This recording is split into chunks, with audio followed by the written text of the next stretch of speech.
మనసులో కుళ్ళు ఇన్సెక్యూరిటీస్ ఏది మనిషిని పెట్టుకుంటే అదే మనిషికి first villain. So I love ఇవందరూ కలిసి వచ్చాం, వీఆర్ టీమ్, కలిసే గెలుస్తాము, ఏదైనా సరే అది కలిసే జరుగుతుందన్నమాట. అండ్ వీఆర్ టుగెదర్, మాది టీమ్ కంటే we became a family over the 3 years అన్న. సో ప్రేమించు ప్రేమ పంచు, సింపుల్ కాన్సెప్ట్ అన్న. సరే, అండ్ మీరు అడిగిన దాంట్లో ఒక చిన్నది నేను యాడ్ చేద్దాం అనుకుంటుంది ఏంటంటే, ఒక బ్లాక్ స్వార్డ్ అనే పాత్ర సార్, అంటే సింపుల్గా నెగిటివ్ రోల్ అనే ఒక మాట మన సినిమాల్లో మనం చాలా సినిమాలు చూసేసి దానికి ఒక అర్థం మనం ఫామ్ చేసుకుని ఉంటాం.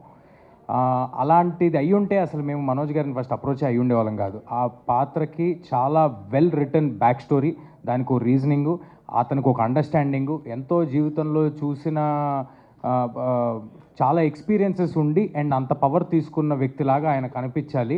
వీడు వెళ్తుంటే వీడు అసలు ఎలా ఎదుర్కొంటాడు అనే ఒక క్వశ్చన్ రావాలి అని మేము అప్రోచ్ అవ్వడం జరిగింది. And I'm very happy that Manoj గారు he's done. Thank you sir.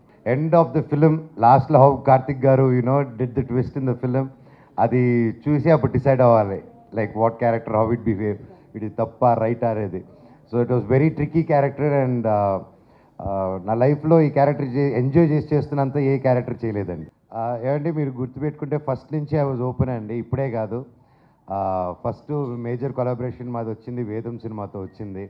So అప్పుడు కూడా అల్లు అర్జున్ గారు మేము అందరం కలిసి క్రిష్ గారితో కొలాబరేట్ చేయడం అంటే 2009 టైంలో it was a very new thing. అలాగే వెంటనే మా నట సినిమా బాలయ్య గారితో కూడా ఒక సినిమా చేశాము.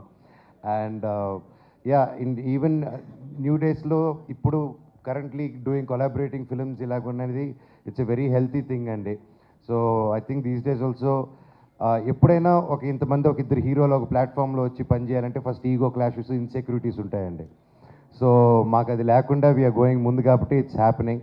And same way with Bhairavam, Bellamkonda Srinivas గారు కానీ నారా రోహిత్ గారు కానీ they didn't have any feeling. So brothers లాగా అలా ముందుకు వెళ్ళిపోయాం. So when that is not there and we have a great captain and a producer, సాఫీగా వెళ్ళిపోతుందండి.